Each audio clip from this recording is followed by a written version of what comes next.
Good morning. My name's Gail Thackeray, and I was at DEFCON 1. I was the only prosecutor they invited to come who would. And my assignment then was to debate the issues of hacking. And initially, when Dead Addict called me, I told him I don't attend conventions of car thieves either. And later on, we had some discussions, and I did go. It was very interesting for all of us. I got up in front of a very tiny group of people in a very tiny conference room in the old Sands, and I said, there's no debate. You've already lost. Hacking's illegal in 50 states, the federal government, and a lot of other countries. And it went downhill from there. So let's go back. Where were we at DEFCON 1? First of all, I am thrilled to see how many women are in the audience.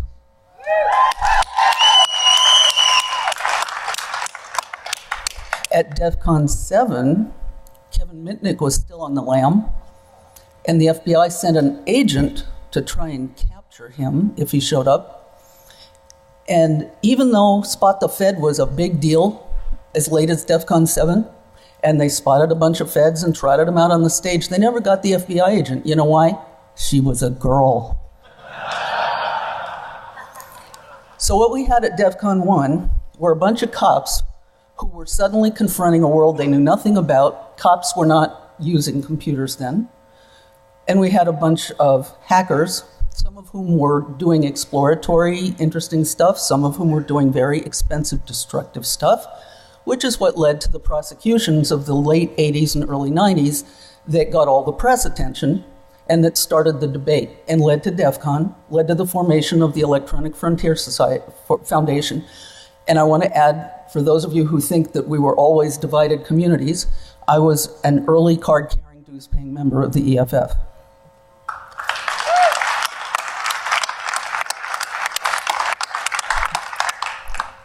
At the point when DEFCON 1 happened, we had a huge national debate going on. A lot of it was being played out and distorted in the press because we had cops who didn't understand the technology, we had hackers who didn't understand why other people were mad at them, and we had the press who couldn't talk to either of those groups. I remember there was a conversation going on the well. Some of you may remember the well. There was no internet then, so you had to be paying very large long-distance bills if you were commuting to the well. And some of the best educated press people in America were asking things like, in Operation Sun Devil, you did 19 simultaneous search warrants across the country. Nobody got arrested. That's why we call them a search warrant. The arrest warrant is when you use the information from your search warrant to arrest the guy who did the bad stuff.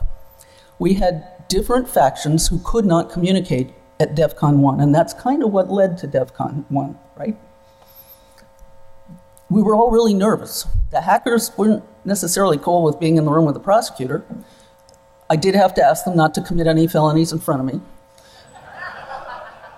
And the cops were not, at that time, comfortable with being on the stage with a hacker, or even in the same room, unless they were interviewing said hacker. I want to say that 20 years later, we've come a long way in our ability to communicate. This is proof of that. We don't agree on a lot of things, but post 9/11, we agree on a lot of things. The fact that this many people here want to hear what the general will have to say in a few minutes is proof that you've changed. The fact that so many law enforcement and security people are here is proof of the fact that we've changed. What we had at the time of DEFCON 1 was mass confusion. The issues weren't all that clear. The factions didn't share a language. Today we have cops using computers. It was actually law enforcement that pretty much invented the field of computer forensics. I know those early guys, and they were writing code because they were desperate. They needed help. They went to Peter Norton, and they got some tweaks to Norton Utilities, and that was kind of the beginning of computer forensics, the stuff they were writing and what Peter Norton did to assist us. Now, some of you are in the position of protecting the systems that we all rely on, and I think everybody in this room can agree that whatever we think about the exploratory form of hacking, there is a reliability factor that we all depend on in a civil society.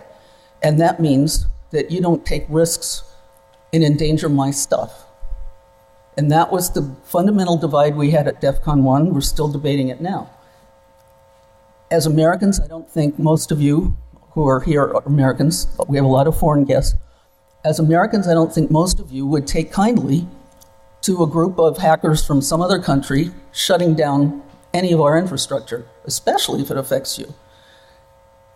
We have evolved in our attitudes towards privacy over 20 years. We're still arguing about it. I know some of you are pretty mad at Facebook about every 6 months. Privacy is where you feel you're invaded. Hackers didn't, at that time, from my point of view, respect other people's property and other people's privacy. There's a lot of misinformation about those early prosecutions. A couple of the high-profile ones that led to DEFCON and the EFF were actually fraud investigations. Huge financial losses were being suffered as a result of some people's behavior. The cops didn't sit around and say, gee, whose civil liberties can we go trample on today? Oh, let's pick hackers. The cops are responsive to a need, a demand from their constituents, which is, at some point in our lives, all of us. And that's what happened. We were trying to solve huge financial losses. You know why we don't have as many hacker cases today? Because you all have internet access for free. You're not running up other people's phone bills, and you're not robbing other people of their credit cards as much. We also have better educated cops. We have spent a lot of time training them. They're still not where they need to be. They're light years behind most of you. But we have officers, the Arizona Computer Forensics Lab at the Anti-Terrorism Center, where I now work, is a marvelous resource. And we have people who specialize in things that weren't even invented when DEFCON 1 was happening. Phone forensics. That's an oxymoron. There's no forensics with phones. You can't do, for most phones, you can't do a true forensic examination. So we're doing with phones now, and with GPS and all the other widgets, what we were doing in a very primitive way at the time of DEFCON 1. One of the legends of the Computer Investigation Early Committee, which was a federal loose group that was trying to teach each other, what is this stuff? How are we dealing with it? What's the law? There's no law. What do you mean there's no law? This is a bad thing. We were involved in all those early issues in law enforcement. We had some contact with members of the hacker community. Some of them educated us, not always as volunteers. Their interviews were extremely educational, and I'm proud to say that, as far as I know, as of 4 years ago, all of my alumni are really respectable citizens, and most of them working in the computer security field. So the hacker community has evolved to become part of the solution and not just the problem.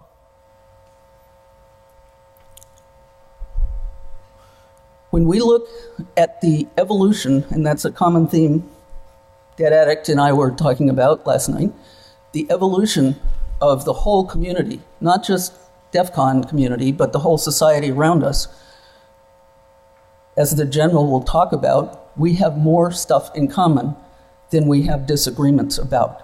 You don't want me or any of my alumni shutting down the electricity when you're working on an important project. We don't want other countries taking our stuff, giving it away, so that our brilliant minds, and some of you in this audience actually make money from your skills when you're not at DEFCON. You don't want people stealing your stuff.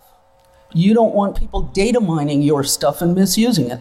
Those are all areas we have in common. And I think DEFCON and EFF have contributed greatly to the shared understanding that brings us all here to listen to the general. So I'm going to turn this over to Eli. And, dead Eli. Dead Eli. And let him give you the other side of the perspective of DEFCON 1.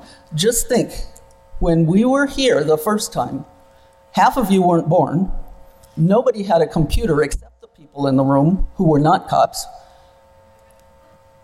We didn't have the internet, and we didn't have a conversation going.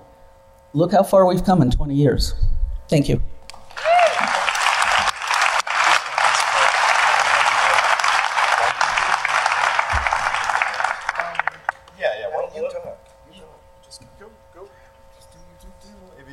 first of all, I'd like to thank Jason Scott. If anyone's looked at your DVD, there's a good amount of material, including the TAP, issues of TAP from way back when, scanned in, and all those came from textfiles.com. So if you like the sort of thing you found on the DVD, visit textfiles.com, and the community owes him. He's our historian. So thanks, Jason Scott.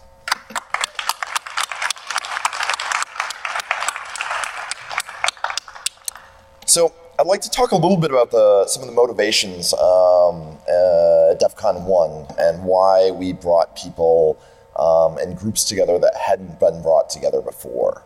And as far as I know, DEFCON was the first hacker conference to actually invite law enforcement. This was something new. And at the time, I'll be honest, it wasn't, at least for myself, it wasn't to try to get some understanding of the two sides and to bring everyone together or anything like that. We knew they were going to come anyways. They actually went to all the hacker conferences and then busted people when they were doing silly, stupid things. So we thought we'd just invite them, and then all the hackers would know, hey, the cops are here. Let's have a weekend free from blatant felonies all over the place. And it's worked out. The only arrests that I am aware of that have occurred at DEFCON over the years have been alcohol-induced party-related offenses for the most part. So you get 15,000 drunk people together, and that will happen occasionally. So we brought in Gail Thacker, the most terrifying conversation I ever had. When I invited her, she was actively prosecuting 2 or 3 very good friends of mine, including one of the DEFCON 1 speakers who wisely changed his talk from security-related to car repair. It was an awful train wreck of a speech, but he stayed out of jail, so that was probably wise. Also, we invited the press. That was a relatively new thing too. I don't think hacker conferences had done that in the past either. So that was something new. And I had this idea of a checks and balances system. It was sort of what was going through our minds, and it was just me and Jeff planning DEFCON 1. So the idea was, okay, we'll bring the feds because they're coming anyways. We'll invite them. And then in case they do anything ridiculous that we think maybe it'll violate someone's civil liberties, we'll bring the press there so they can report on that. And that hasn't happened. All these various stakeholders have behaved relatively well, except for a single undercover reporter a number of years ago. If you Google her name, you'll find in the first hits, and probably for the rest of that poor woman's life, the DEFCON related poor judgment. I blame her employer. So we brought the press in, and at the time, the press coverage on security issues and hacking issues was abysmal. It was they were ignorant. The stories in the most mainstream publications were truly awful. So in addition to that, we thought, well, so bringing the prosecutor, because they're going to come anyways, bringing the press to cover anything. We should bring some civil liberties lawyers in case anything bad happens, so we have lawyers on site. And while there hasn't been any law enforcement action over the years, thankfully at DEFCON, having civil liberty lawyers around has been a wonderful thing for DEFCON speakers, because companies often don't like it when we reveal the flaws, and they like to keep that a secret, and we're not very good at keeping those sorts of secrets, which is why we rock. And so the civil liberties folks came, and it turns out that we need protection from the corporations and not from the feds, which was a surprise, and I'm thankful they're here. And this year, we had the CPSR, originally the Computer Professionals for Social Responsibility, and later the EFF came, and this year the ACLU is here, as well as the National Lawyers Guild. So there's a wide variety of civil liberties groups, and we've been called in years ago. One of our DEFCON stickers was cut up and rearranged to FedCon, because frankly there's a lot of feds here. And you know what? A lot of the feds that are here are hackers, just straight up. So that's okay. That wasn't necessarily the case when they first started coming, but it's certainly the case now. And there's a lot of folks that work for the government that are really, truly part of our community. They're not the other, they are us. And I think that's helped. I think that's helped a lot. And, you know, instead of viewing the government as the enemy, we just need to infiltrate them and make the government the one we want.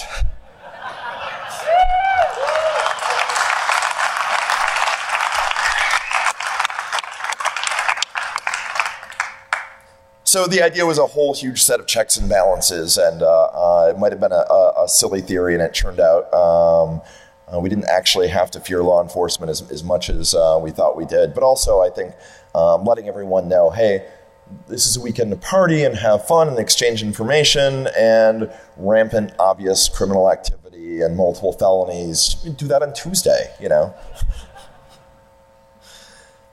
So the initial motivation was a checks and balances. What ended up happening was something better and different than was imagined, and that was a greater understanding of all the various parties, and all of these groups understood the motivations of the others and feared the others less. And you know, now now we kind of get along to a very large extent. Also helpful, I think, back 20 years ago, there wasn't serious mafia, criminal, organized crime making millions and millions of dollars off of cybercrime. And frankly, the cops have much better things to do than to deal with occasional trespass explorations. And again, you know, I remember when I could pay $20 a month and quit being a felon. That was awesome.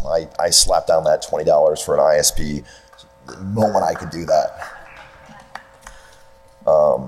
And it's, you know, for those that weren't there back in the day, it's kind of an odd idea. What do you mean you were a felon to get on the internet? Well, there was no .com, there were no ISPs. If you weren't associated with a university, the only way you were going to get onto the internet was essentially break some rules. So the press, I think, is interesting. I'm on the press team, so I'll talk a little bit about that. They've gotten a lot better over the years. Robert X. Cringely was at DEFCON 1 and wrote a couple blurbs about us.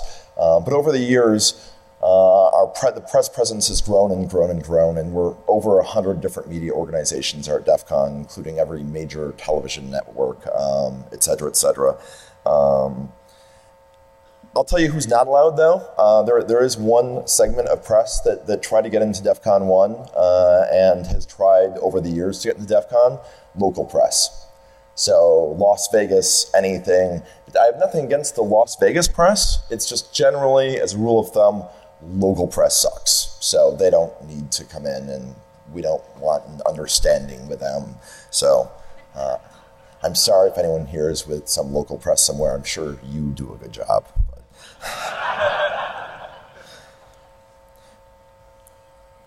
Activists have changed over the years, the nature of activism. EFF is more of a mainstream organization.